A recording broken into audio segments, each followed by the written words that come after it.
Hey friends, it's Patrick, host of the Urban Amish Show. Thanks for joining me for episode 12. Boy, have I got a treat for you today. I am joined by my lovely wife of 23 years, Miss Mary June Miller. Welcome. Thank you. It's good to be here. It's been a little while since you've been on the show. You were on episode 6, so maybe we'll have to keep it every 6 episodes. I didn't look back to see when that was, but yeah, it has been a while. Yeah. Well, in Urban Amish Show land, 6 episodes can be a little while. So I got a lot of feedback from people who listened to episode 10, in which I described my new birth experience, my coming to love, awakening to love, and changing my life and being set free from addiction and from a bunch of destructive patterns that had their grip on me and were dragging me to hell and everything along with me. One of the bits of feedback that I heard was that it was great to hear about the way that I got set free from all that, and that gave them hope.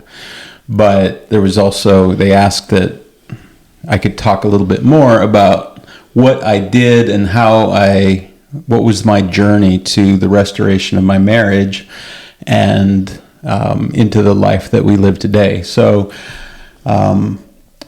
if you're kind of following along, when I told that story in episode 10, I told you that was just a 6-year anniversary of that date had just passed when episode 10 came out.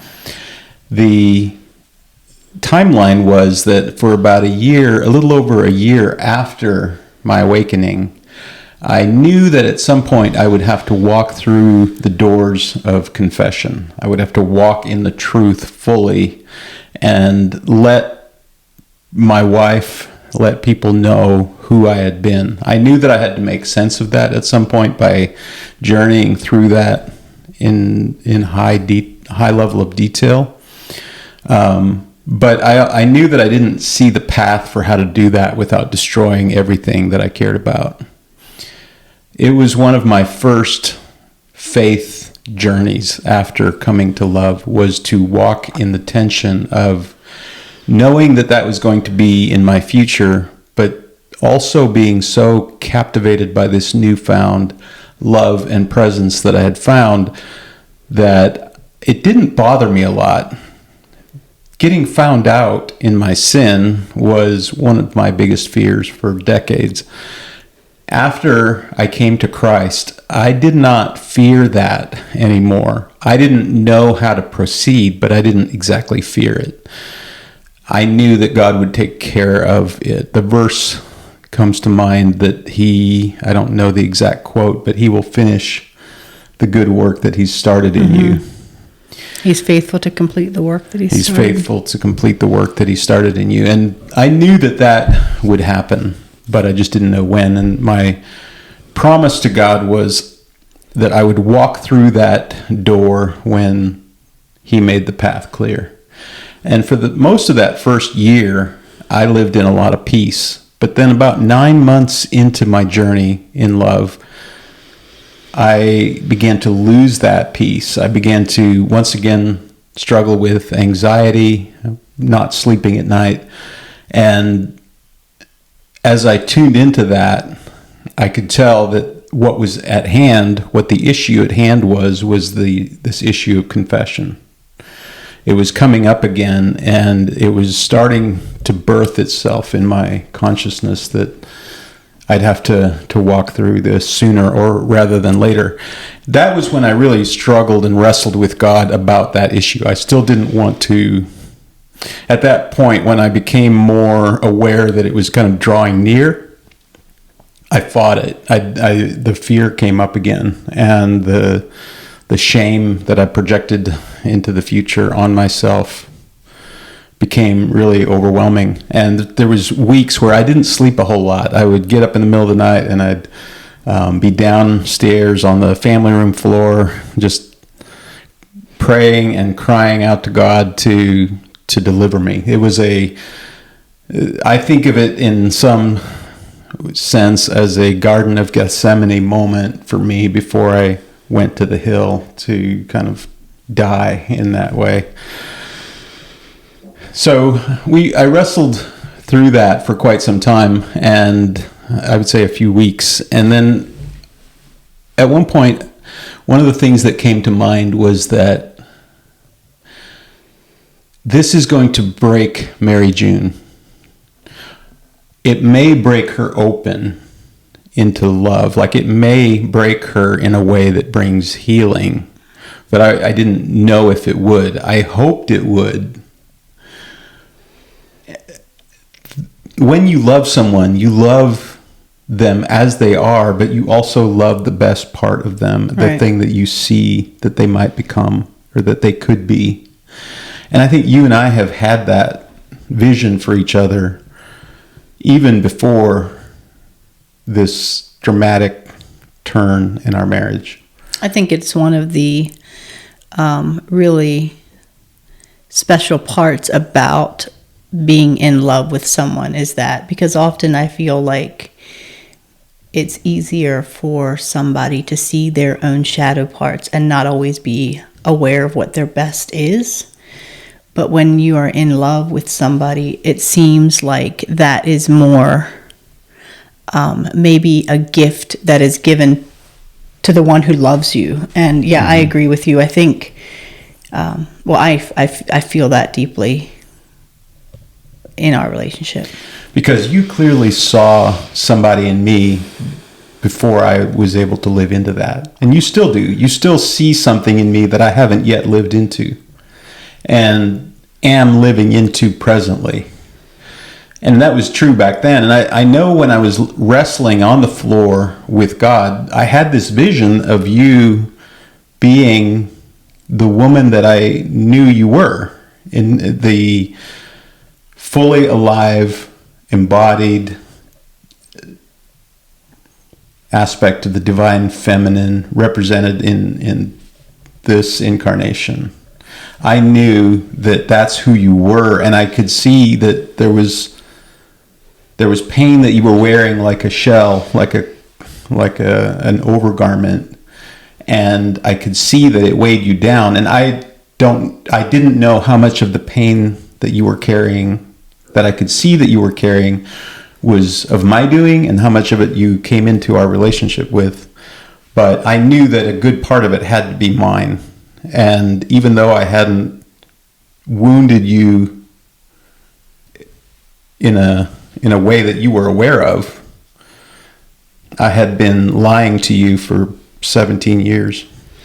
And I've wondered if part of the difficulty you were experiencing was that we had since the day that Patrick had met Christ, had his awakening, whatever you want to refer to it as, but since that day, our intimacy had grown so incredibly. Like all of a sudden we were a couple who was speaking the truth. We were able to, we would spend hours talking, and that created a new kind of intimacy. Mm-hmm. And I can imagine that facing this new thing, the fear of maybe that all going away now that we had tasted it, mm-hmm. could have been part of what you were experiencing. Yes, and God made it clear to me that everything that I want is on the other side of walking through this door. Everything that I wanted in life would be found on the other side of walking through confession and speaking the truth about who I had been. And that became really clear to me. One of the teachings that Dr. Jordan Peterson shared around this Latin phrase really struck me at the time. When for that whole year and change, I was in a mode of learning. I was so captivated by this love that I had found and this relationship with God that I was in. I wanted to see what else. I wanted to find the glory that seemed to be so imbued in everything. And I was looking for patterns, and I was just trying to map this new reality. And one of the things that Dr. Peterson said was that there's this ancient Latin phrase, I believe it's in striquo linus invenatur, And it's translated as something like, in the filth it will be found, or what you need the most will be found where you least want to look. And that, when I heard that, it just mapped onto the reality of the confession for me. I immediately knew that that's what that was in my life. And when you heard me describe that concept of in strict willingness invenitur, and I described it as something that the thing that you want the most is found on the other side of what you fear the most. You probably knew what that was for you too. You know, that we all have that thing that comes to mind when we hear that, if we pay attention. And it's deeply true that that's the case. So whatever that means for you, maybe that calls you forward into some journey, some adventure that you have yet to go on. But that was something that became so clear to me as I was down on the floor wrestling with God, is that everything that I wanted was on the other side of this confession of that thing I feared the most, and the healing and fullness that I saw that you could live into when you were healed. I trusted that would be the case if we walked through this. And I told God in that moment that I promised I would walk through that door when it became clear that it was time. So making that promise, I was able to sleep again, but I still didn't know how I was going to do this. Several months went by, and we continued to get closer, get more intimate. Everything about our relationship just got better, closer, stronger. I was speaking the truth. It was leading me on this great adventure. I wasn't hiding anything. I was all in. And you noticed that something was up, and you responded to that in love and connection. And so our relationship became a really safe feeling place for me even before the confession. It was like, oh, I got to a place where I could see that perhaps what we had was strong enough to weather that, maybe. So what were you feeling at that time? Take us back to that. So that year you were seeing me change. What were you thinking about? Yeah, and I wasn't aware, as you mentioned, what it was that exactly had changed, but he was a different man. It's not, when you are with somebody who's speaking the truth, you don't really even question whether they are or not speaking the truth. And so it was a year of, I think, one of the greatest needs for the feminine, for a woman, is to feel safe. And even though I may not even have realized that I wasn't feeling safe in those years, I think it was without question that I now was feeling very safe. And when a woman feels safe, she just opens. And I think we both were in a place of opening up to each other, sharing with each other. Like I mentioned, we would sit for hours and just talk. Yeah, it was like that new dating relationship where you're just getting to know somebody, and we were just getting to know each other in a new way. Little did we know how much we were going to go through that again after the confession, because that was even more so that way. But we got drawn together. We would start texting. I was traveling a lot for work, and we started, like our text conversations, we just got into all kinds of conversations that we were discovering and learning more about each other. And it got kind of superheated and passionate and primal and really beautiful, and kind of filled that longing that we both had for that kind of connection. Right. We had always been each other's best friends. At least I feel like we had always been each other's best friends. But it felt, again, like your best friend was truly showing up and wanted the relationship as badly as you did, and wanted to be there, and wanted to show up, and wanted to explore things together and ideas. And our intimacy skyrocketed.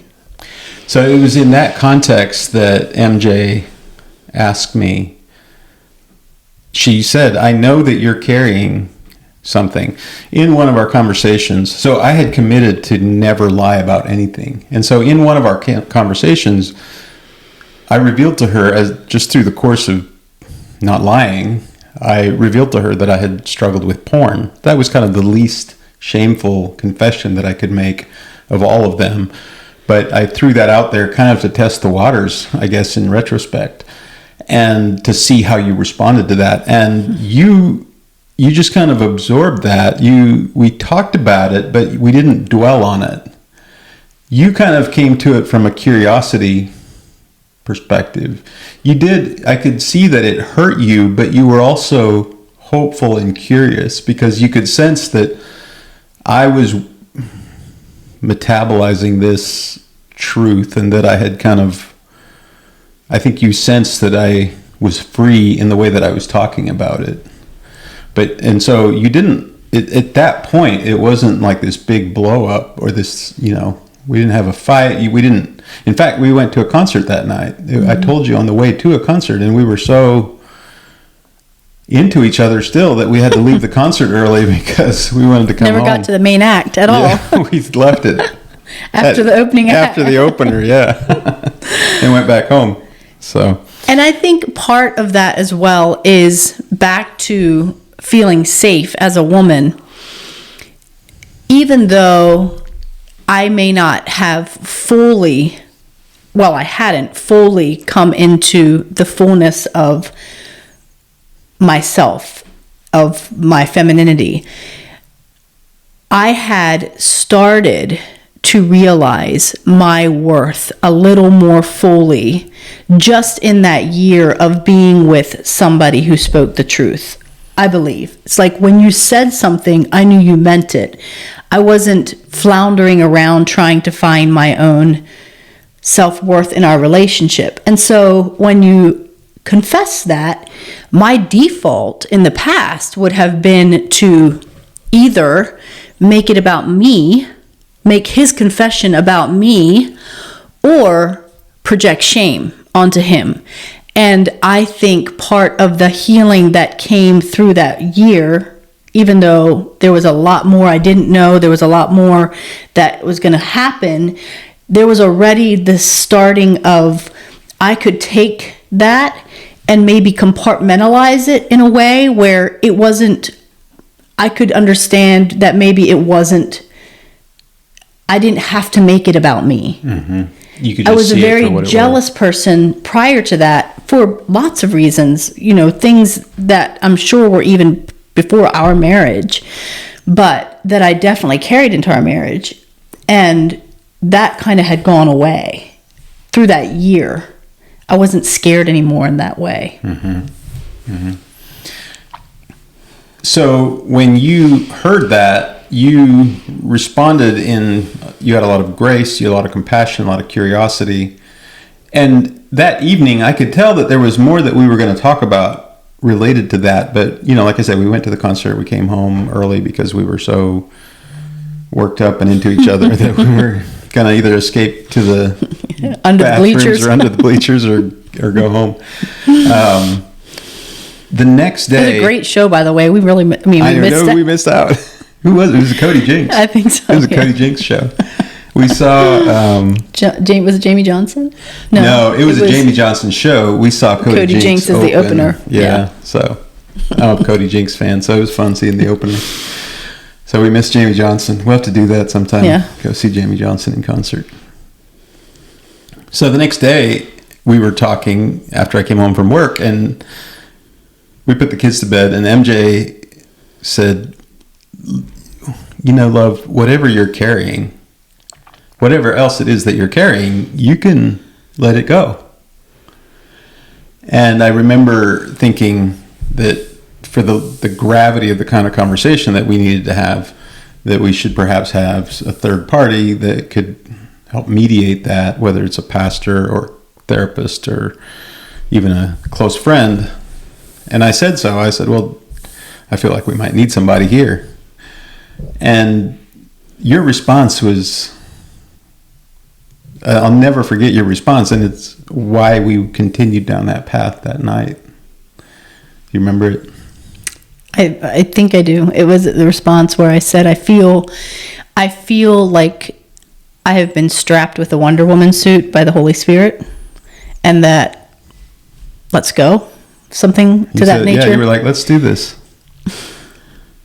But I did. It felt like I didn't know how to articulate it, except it felt like I had the shield of the Spirit or something bigger than me that was holding us. And yes. I didn't know what it was that was about to happen, but Spirit did. Mm-hmm. And I believe, looking back, it wasn't me that was showing up. It was Spirit in me, Spirit through me. We were being carried. That's not a question. Yeah. Well, and you lived into that faith very profoundly. And my last resistance kind of broke at that point when you said, whatever it is that you're carrying, you can let it go. I feel like I'm wearing a Wonder Woman suit. Like, let's do this. It was clear to you that I was carrying something, and I had unburdened myself a little bit the night before, but you were ready to just get it done, get it over with. So we did. We sat down at 10 p.m. on a Friday night after the kids were in bed, and we started talking. And you had asked, if I remember correctly, you had stated, what if I get to a point where I can't go on? Oh, that's right. And we talked about that, and that would be okay. If there did come a point where, you couldn't go on, or we felt we needed somebody, that would be fine. Yes, we had negotiated that. And in my mind, I think what I was thinking is I would start with the least shameful, furthest back confession and work my way up into the timeline as far as I could manage, and as far up into the shame line as I could manage. And then we'll see where it goes from there. And we simply journeyed through 17 years of hell in high definition for the next 6 hours. Mm-hmm. 10 to 4. 10 to 4. We talked until 4 a.m. and I would make a confession. I would tell you in as much detail as I could remember exactly what happened at each transgression that I could recall. And I walked through that as carefully as I could, speaking only what I knew to be true. And it was nuclear warfare at one level. Like, it just melted everything down. Yeah. But we soldiered on. Like, we would talk for a while, and sometimes we were so overcome with grief and sadness that we would just cling to each other.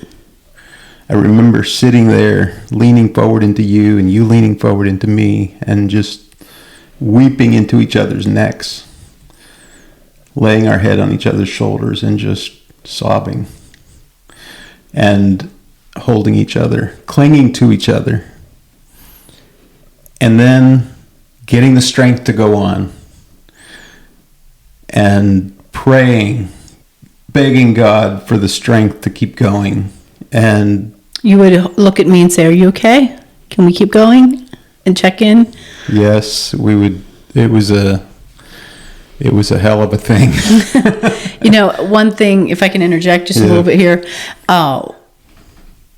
hindsight is 20/20, and the week, literally 1 week before, this was on a Friday night into a Saturday morning, so 10 p.m. Friday night into 4 o'clock Saturday morning. The Saturday before this, I decided I was going to go and do something that I had wanted to do for a long time. I'd had my kids help me draw it up, and I walked into a tattoo parlor and decided to get a tattoo on my wrist that has the words written, "It is well." You can show the And camera. yeah, I don't know if you can.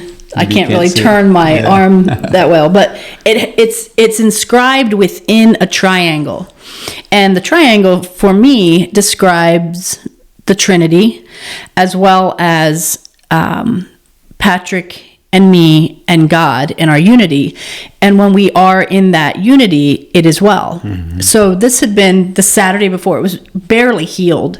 And I remember as well, as we were kind of soldiering on through this thing, we would sometimes be holding on to each other. Tears would be falling, and it was like making the tattoo all wet again. And just how little I knew that was something I'd look down at for the following months and just have as a promise for me and us, and how beautiful that was. Yeah. It wasn't something I got after the fact. It was something A week before. on a whim, just walked into a place and decided it was the day to get it. Yeah. We saw a lot and continue to see a lot of synchronicities like that. Right. At 4 a.m., I got up and I looked at you and I held you close and I looked into your eyes and I said, babe, for the first time in 17 years, there's nothing between us. And I had just unburdened myself. I felt so light and so young and so free and so joyful. And you were crushed. Well, I think in the moment, I felt that joy and lightness You did. of spirit as well. You did. I remember that interaction like it was yesterday, and I remember the next day we went up to Nashville, and you had a haircut I had a haircut appointment that we had to go to. Yeah. and you had long hair. You literally took off weight because you had long hair. Oh yeah, You- that's right. I had long hair and I you got a did. haircut. You that got day. a serious haircut. Which again, I think you'd had that appointment before you knew it was going to be the night or the day. The day after you know, the confession. we didn't get much sleep, but we were living off of. So I, in the moment, felt that lightness as well. You did. But it was a download, and it was a download that we processed through for months, possibly years Yes. after. So in the immediate, you were very there was this electric. It wasted us, but it also recharged us, and there's electric charge in our relationship from day one. We went to Nashville, and we just ran about like a bunch of kids. We did. We had a day date, and it was like I was seeing you for the first time. I was so alive and free and joyful. You probably hadn't seen that version of me since when we first started dating. Right. And it just seemed like we were just starting to date again. But we still at the time, we knew we were going to have to journey through this healing process, but we were both so delighted, I think, that was all out there, and we were still us. And in Right. fact, we were more us than we'd ever been before. And it was intoxicating. And that's when we really started having these hours-long conversation. I remember going to the grocery store multiple times. We'd go to the grocery store together, and we'd come home, and we'd pull up in the driveway. And then we'd sit in the driveway for 1, 2, or 3 hours in the car talking, and the kids Right. were inside. They're wondering what in the world happened to mom and dad. And we would just sit there and unpack what we were learning and talk and just dive into life and living fully alive. And it was just, to say it was intoxicating, I mean, that's what it seems like looking back. Right. Yeah. And I think for us, we were discovering, so you made the comment, you felt light, you felt unburdened. And I had this download, and it wasn't that it caused me to, what I experienced moving forward was not fear that the things he confessed would happen again. For whatever reason, that wasn't the fear I dealt with.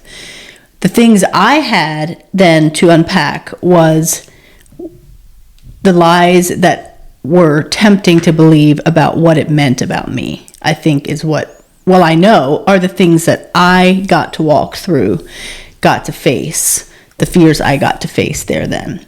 But that didn't happen initially for me. It took a little bit. It took a little bit. And I think in that time, we were able to establish a few things that we hoped for and longed for that also were instrumental in me being able to walk through them in a way that didn't just destroy me.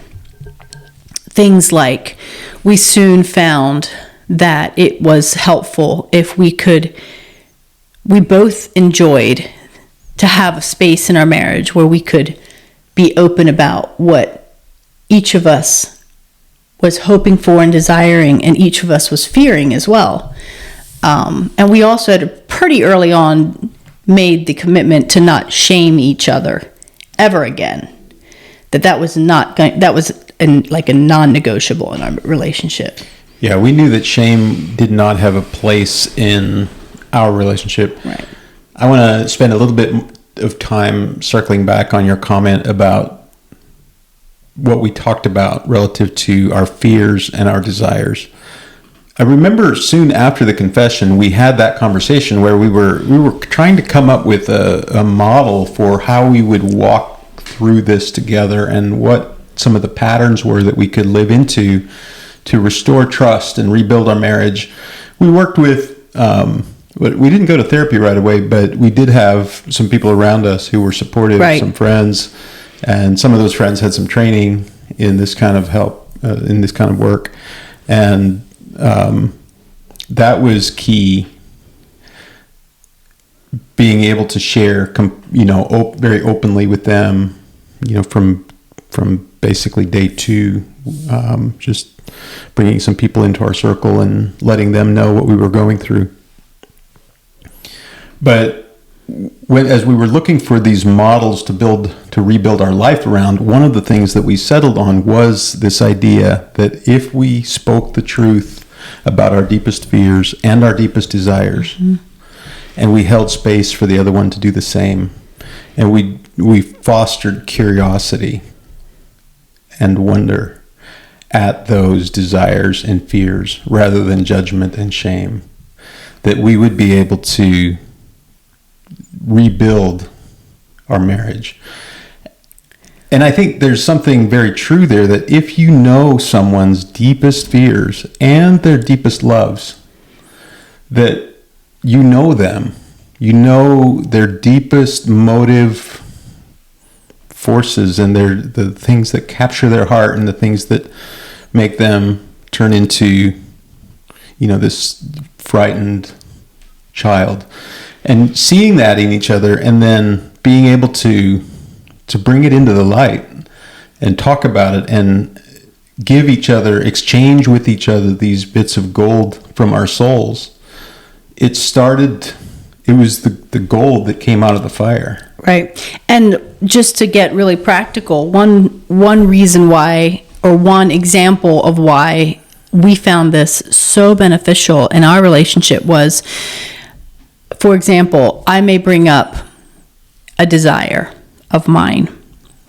And if I have a safe place in my spouse, that may be something that he can hold, but it may also be something that triggers a fear in him, or vice versa, which gives the opportunity for you to, and I think in our former selves, instead of recognizing that your fear had just been triggered, it would be then a defensive response or a reactive response or a shame thrown towards the other person, instead of curiosity, instead of going, whoa, why did this make me feel this way? Mm-hmm. What is this telling me about myself?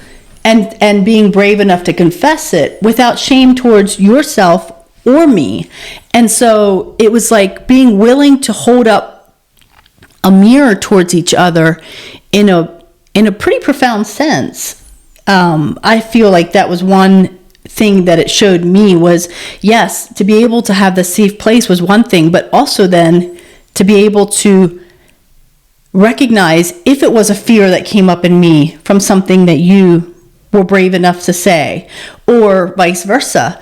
And I think that was also hugely beneficial, because sometimes there's things that you hold on to, fears that you hold on to, that you don't even recognize, or that you don't even know you're holding on to until somebody or something triggers that fear.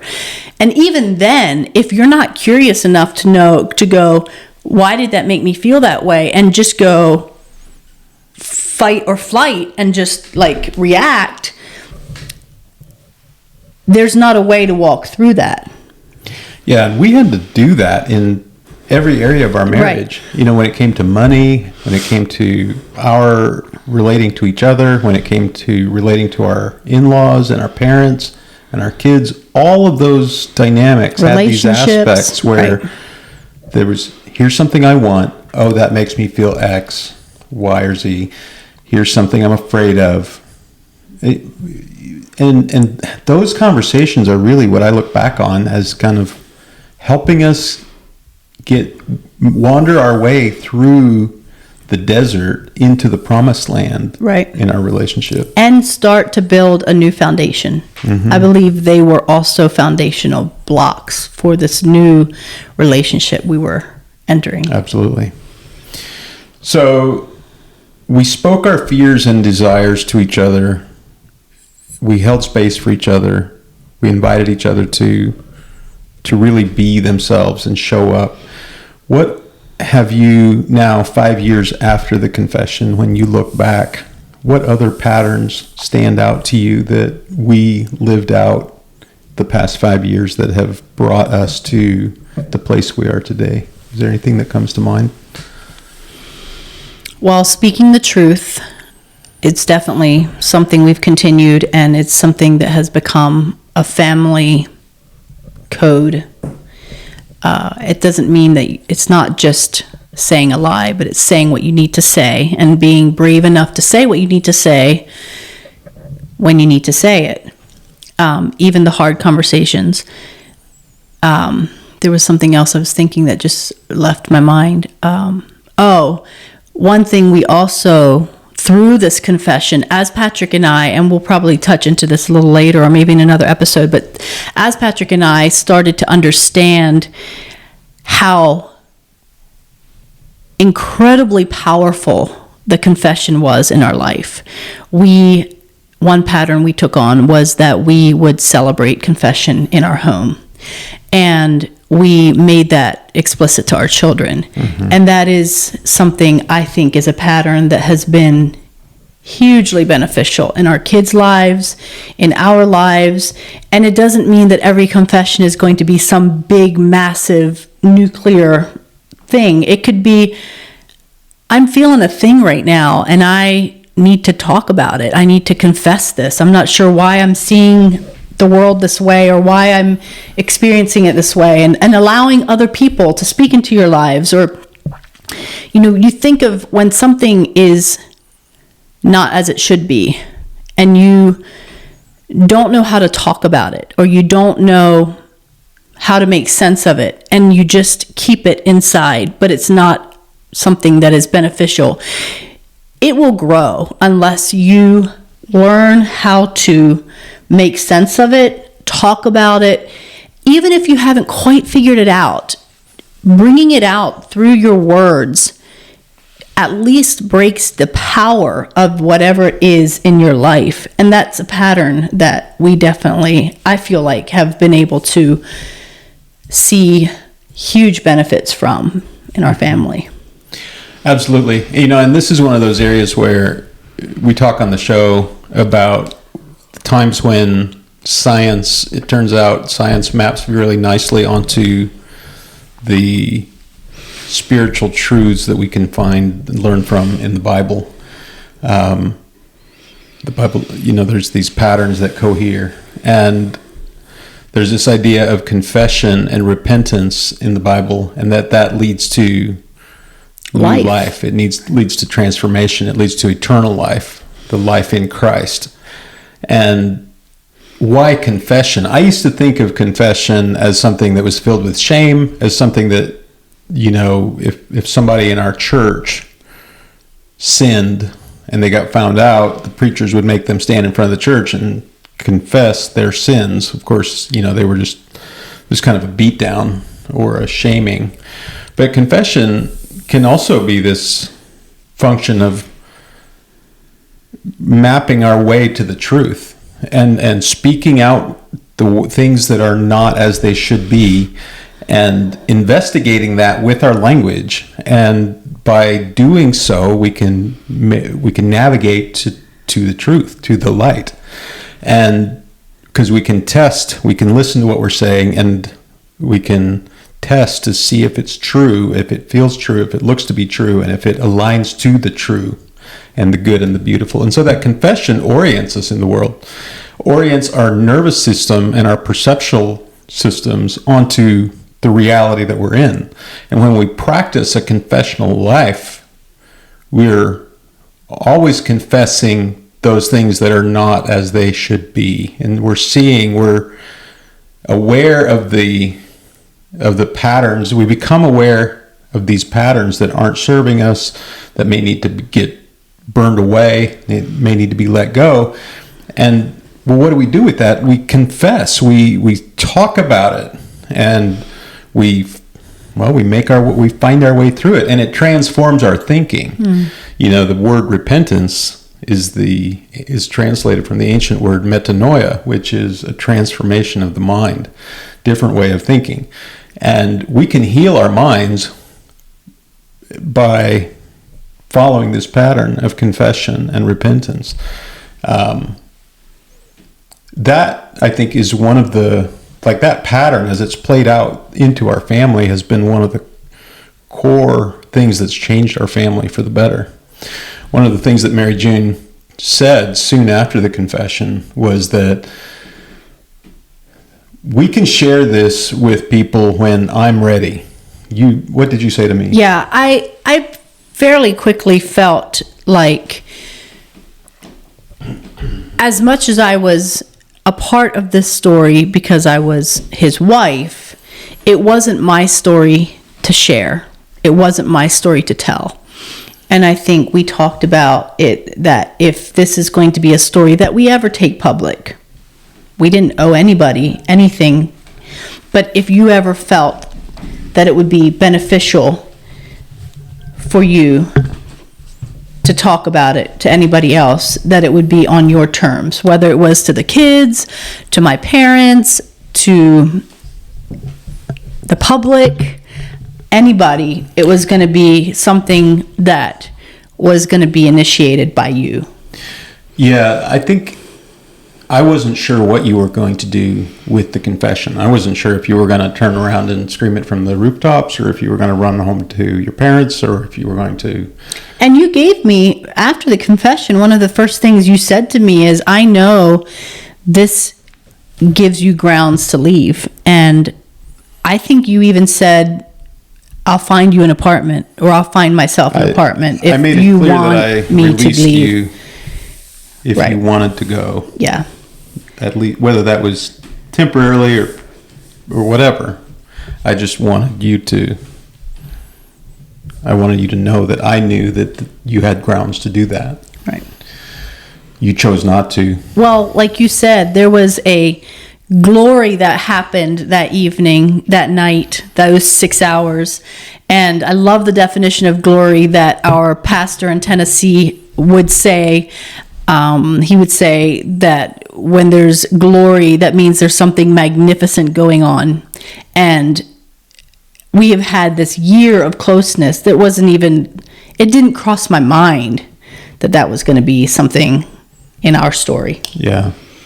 But what was pretty cool was the way that you basically put it back in my responsibility for who to bring into this story and when.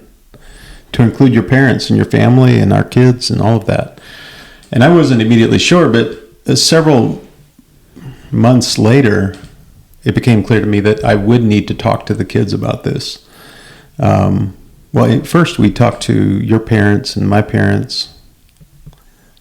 Or did we talk to the kids first? I'm thinking, and to give you a little bit of background, our children were teenagers, at least our three The three our oldest. two oldest. Yeah, our three oldest would have been teenagers.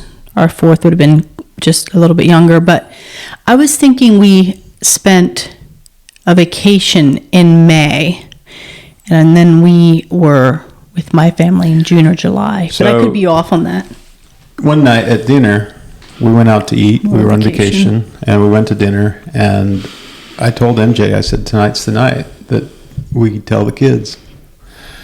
And they had obviously noticed that something was different in our relationship. We were like young boyfriend and girlfriend in a lot of ways. And we were, constantly talking, and, we were very affectionate towards each other. And we'd also gone through a lot of emotional times, deeply emotional times. The kids definitely knew that we were working through something. And we were able to hold conversations that were deep with them as well. They could sense that we had a new way of being in our family. Yes. So I shared with them after dinner that night my story, and I shared with them the way that I hurt their mom and the way that I confessed to their mom, and I shared with them what God had done in my life and what he had set me free from. And it wasn't an appropriate resolution for them. It wasn't high children, definition. right? It was just at an appropriate level of detail for the kids, but enough that they knew the truth about who I had been. And I'll never forget that night as we left the restaurant, Mary June said to the kids, we want you to know that in this home, we celebrate confession. Confession can set you free. And Dad was a leader in showing this to you and living this out. So we're going to celebrate tonight, and we're going to go get ice cream in celebration of Dad's confession. And I want you to know that that's what we do in this house. We celebrate confession because it leads to new life. So we went and got ice cream and celebrated the confession.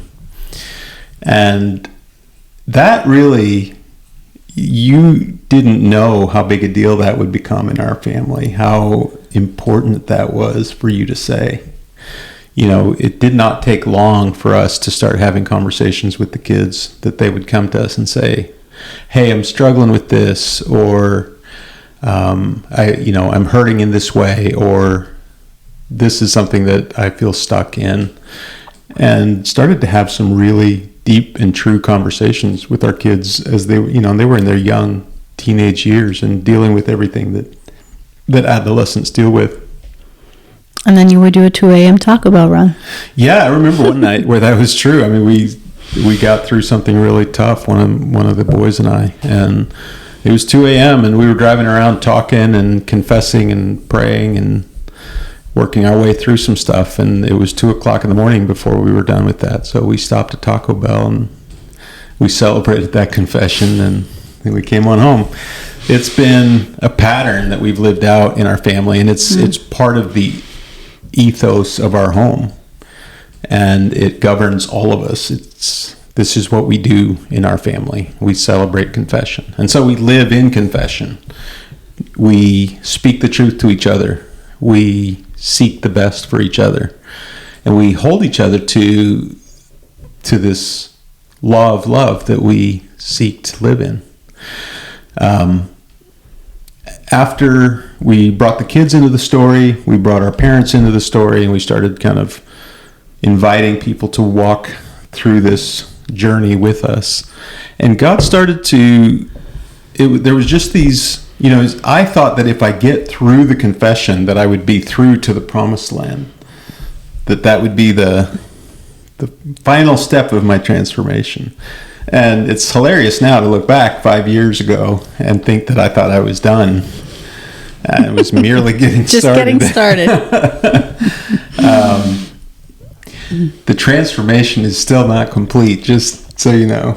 Yeah, and I'm grateful for that. I think that this human experience, this is maybe part of the point, is this ongoing transformation, always aiming at what's true. And I don't know that you even ever get there until you get there, and so it is a transformation. But I believe once you see, you can't unsee, and once you experience something, you can't unexperience it. You can't. It's forever there, and there is this pulling forward, this calling forward that starts to happen. Mm-hmm. And back to the part of the story where the confession and what it opened up for me. I often refer to it as my portal for healing happened at the point of the confession, because I got to start facing my deepest fears. I started to understand and realize where my idols were, where the things were in my life that I had made God, small g God. And so sometimes, well, maybe always, like you said earlier, the thing that you need the most is where you least want to look. And yet when you do and you start finding, it's hopeful. It's like hope springs eternal then, because you just want to keep growing. You want to keep learning. It's inviting, and the pattern of death to resurrection isn't just a one-time thing. Mm-hmm. Sometimes it's a daily thing where you start to see a pattern in your life that if you give up, there's something a lot better on the other side. But it's not easy to give up. It's not mm-hmm. easy to fix your ways of thinking. It's not easy to change the patterns that were comfortable. Whether that's in fitness or in mindset, in eating patterns, whatever. But it's this daily, or at least a pattern of death and resurrection. Yes, it is. And the other pattern that I wanted to bring up today, and I'm not sure if this is as a result of walking through this, or if it's something that I became aware of as I was walking through this, but when you face your biggest fear and you walk through that in truth because of love, when you follow love through your biggest fear, there's something that happens to your integrity that you discover different parts of yourself that are true that you didn't know that were there. Like something comes alive, and there's a waking up to these different parts of yourself that are part of the gift that you bring to the world. It frees you. It's like coming out of the cocoon and shedding that dead skin. It opens you up to this new reality. And that, the snake shedding its skin, or the going through a molt, or whatever, animal model you want to use for that transformation of shedding the thing that keeps you bound up, and then emerging into the truth of who you were created to be.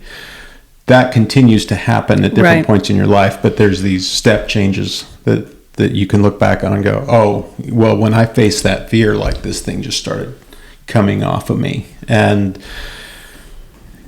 I feel like I'm up against another layer of metamorphosis that I'm, as I was driving home tonight, I thought, I just kind of wish I could go dark for about a month and a half and come out a completely different person on the other side. Were you able to visualize that person? Yes. Okay, good. That's the first step. But the hard work is moving towards that, right? Even when you're in the constraints of your day-to-day life.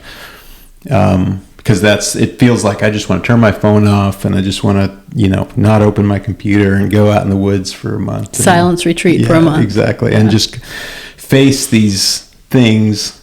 I'm at that point in my journey where I've come so far on some of these things, but then I'm at this point of, when the pain of resisting the work becomes greater than the pain of doing the work. So you might as well just do the work. I'm at that point right now. It's like, I know that I'm resisting some things, but it sucks just bad enough to resist it that I'm just like, let's just do it, face that fear, face that. And for me right now, for some reason, I think that it's some kind of extended fast for me is what I'm being called to. And I don't want to. I'm kind of afraid of it. It feels daunting. That's a confession right there. Yes, I just confessed my fears. What does that bring up in you? Well, I mean, it makes me, when you were leading up to saying, I'm a little afraid of it, I was getting curious about what it is that you were resisting or why, but then you said it brings up some fear, so. Yeah. And that's how it goes. We become aware of this thing that we're avoiding, and then we're invited into facing it and speaking the truth about it and forcing the matter by taking action on it. Whether that's a confession where it's like, well, tonight we're just going to do it.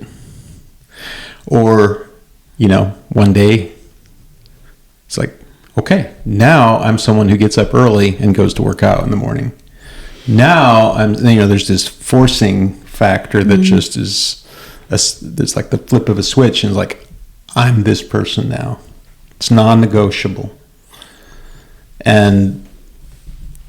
But I think for you, those things were things that you could start to see and articulate once you stopped medicating the pain.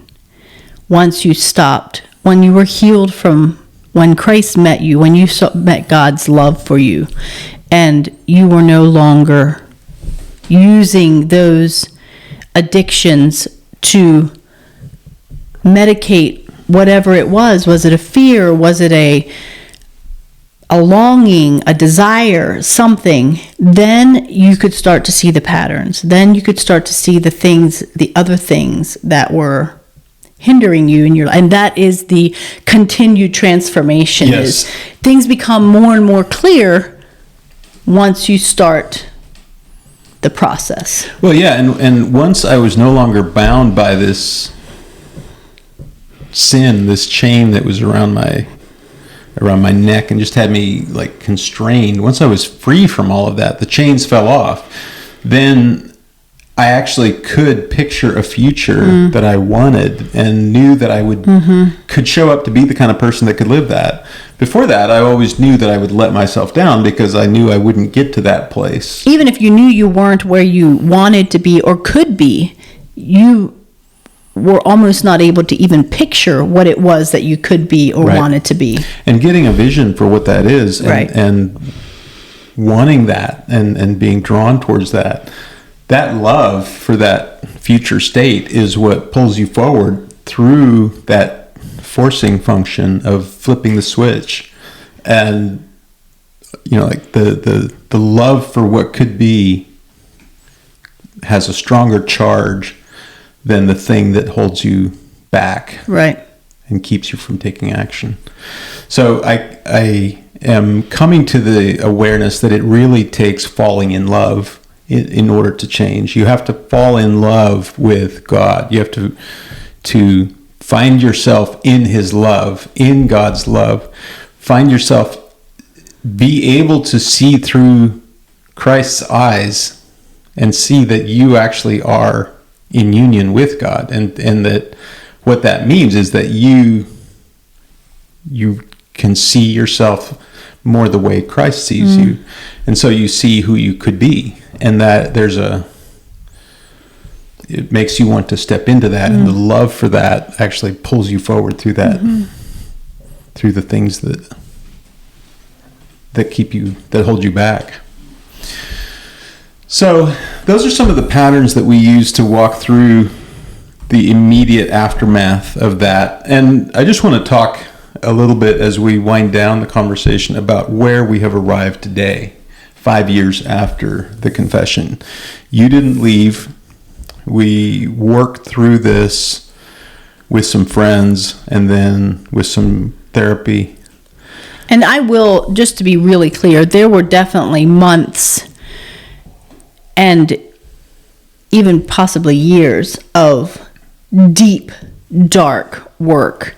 You held space for me the next few months and years when I would have continued questions, or a fear may pop up, or it wasn't like all at once I was just able to handle this download and everything was, sunshine and roses. No, you were kind of a slow... I allowed myself to feel things, and Patrick allowed me to keep bringing things up. And it was tempting for him to go to shame himself when I would bring things up. And yet we had determined not to shame in our relationship. So it wasn't an immediate healing for me. Or for us. And I think if I can say something to you, it's that when sometimes you're forced to face a fear, forced to face something by somebody else or just by circumstance. Sometimes you choose to face the fear voluntarily, but both are an opportunity for you to get really curious, and because you have a choice. You can resist that. You can go to resentment. You can play victim. You can continue to stay where you're at, or you can get really, really curious and go, why is this making me feel so afraid? Why is this bringing this up in me? What is happening that I'm falling to this thought pattern? Why is it that I am believing this about myself? All of these things give you an opportunity to get curious. And I think in our relationship, we had established enough of a safe place that as hard as it was for you to see me, because you were very aware that what I was struggling in some ways, some of it was things that were generations old, but in some ways were because of this download that you felt responsible for.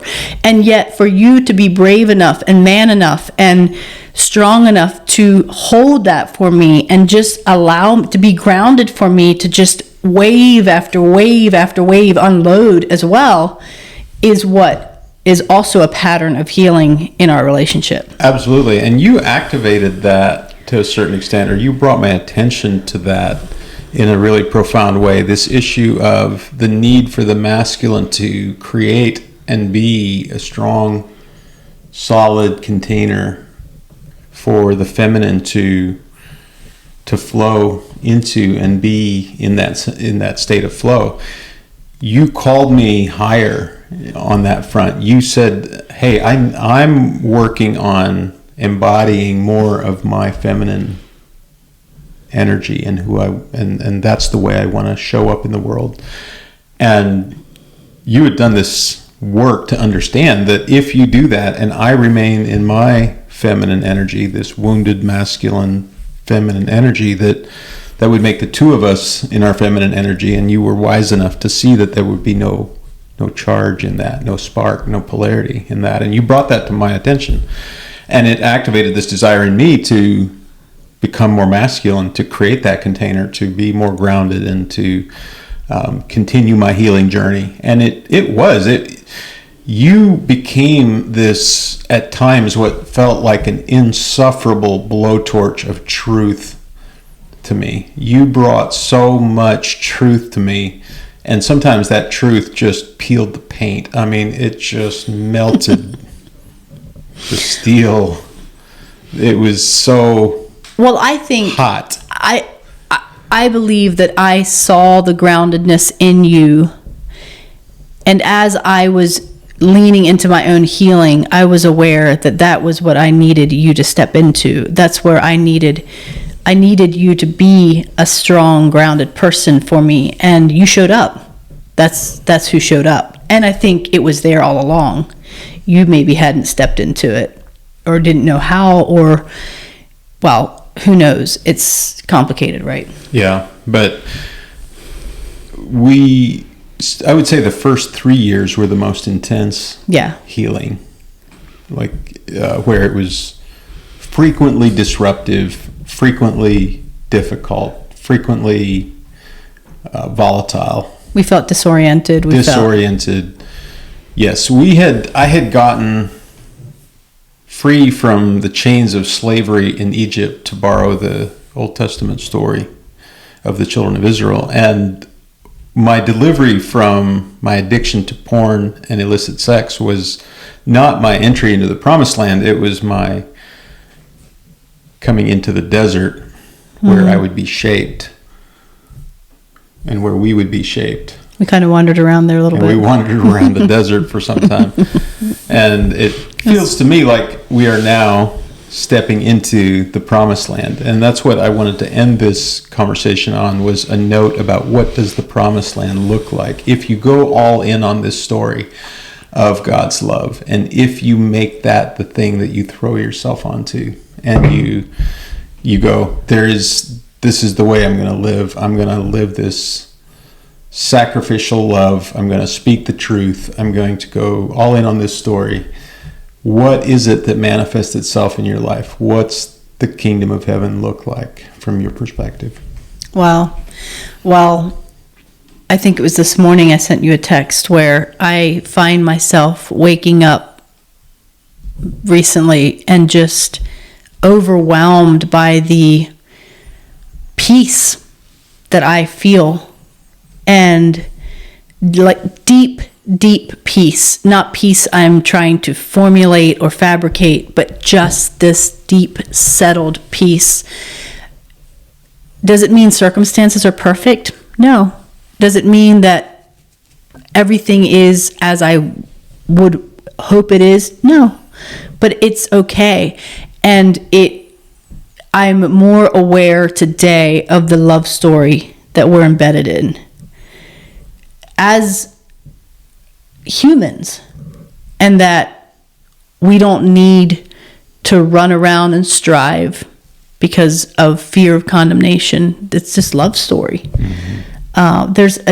There's just a really deep peace that I feel in our home, and a joy, but then also we know how to grieve when it's time to grieve. We know how to, it's not an ignoring of negative emotion, but it feels like an understanding of the story a little bit better. And I'm excited because I think it'll just become more and more and more clear. I don't think I'm even close to who I can be or who I want to be, but man, it's a fun ride.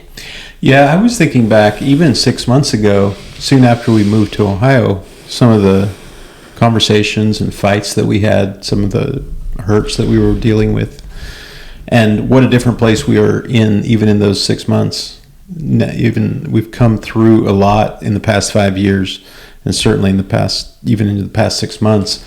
And it feels like we, more than ever, now have the marriage that we always dreamt of. And I think it seems like we both live in a very conscious awareness of that, and we're filled with gratitude towards that.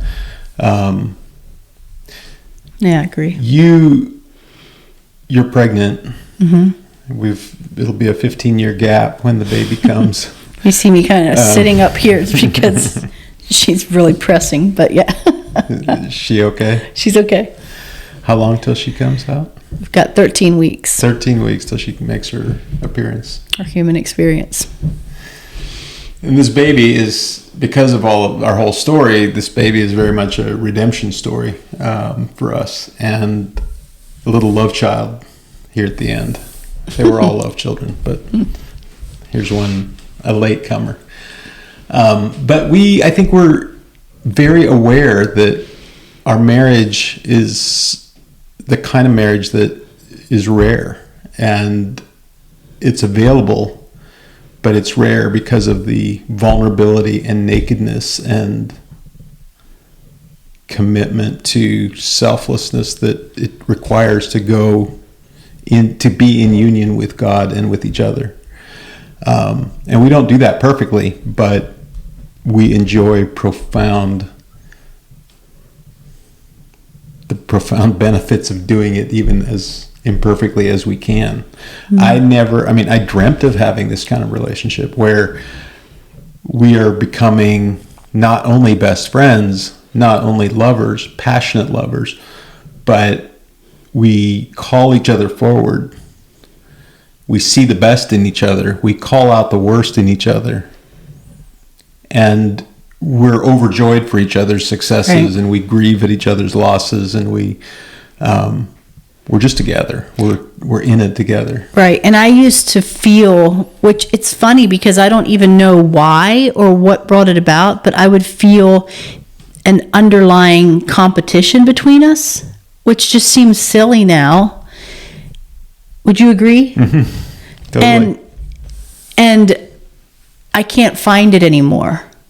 I don't know what we were even competing against, mm-hmm. But there was this underlying competition where maybe it really just pointed to the fixed pie mindset we had, where I was afraid that if there was more there for you, it meant less for me, which again, thinking back just is silly to think about now. But I think it was something that we lived out of, a competitive spirit within our marriage, and that's just gone. Yeah, it is.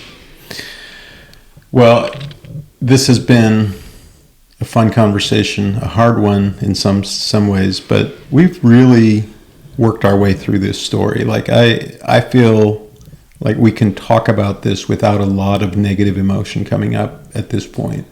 Yeah, I agree. Maybe occasionally, but mostly we can talk about it and see the joy, recognize the pain, but not be drawn back into it a whole lot. Well, I feel like I have more awareness of the purpose of the pain and that it all belongs, that the story mattered. Did you mention that it's exactly 5 years this weekend? I knew it was coming up on 5 years, but it is actually on Saturday morning, the same. Yeah, it was like the end of February, beginning of March, that last weekend. So it'll be 5-year anniversary of La Confession. Yes, the thing that I feared the most came upon me 5 years ago, and me too. And you too, and yet here we are. Love heals us. God's love unites us and binds us, and we are making our way into a future that looks bright and peaceful and full of flourishing. So thank you for joining us for this episode. Is there anything that you want to share with anyone who may be listening out there who has lived some version of this story but hasn't had the quote unquote, happy outcome yet? Well, one thing I say when I talk to people about our story is that I don't feel like our story is prescriptive. I don't feel like our story is necessarily means it's the exact way everybody's story even should go. But I do believe that there are patterns that we can all follow that will bring us into the best there is for us. And whatever that is for you, I hope you have the courage to go after it. And it probably will mean that you will face things that are the hardest to face for you. So surround yourself with good people, community, and just know that the best is out there and is for you. That's fantastic. Thank you, MJ, for sharing your story, our story, and your heart with us. Yeah, thank you for having me. If you're out there and this story rings true for you, where you've lived some version of this and you would like to just share that with someone and you haven't been able to, feel free to contact, if you're you want to contact MJ, or if you're one of the guys and you want to contact me, and you just need to tell somebody that this is where you're at, you can do that. Just shoot us a message on Instagram. Sometimes it just helps to know that somebody else knows that you're hurting in that way. Yeah. I am full of hope because of what I have experienced, what we've experienced. And I hope that this story fills you with hope too, and leads you to take action towards something that you love.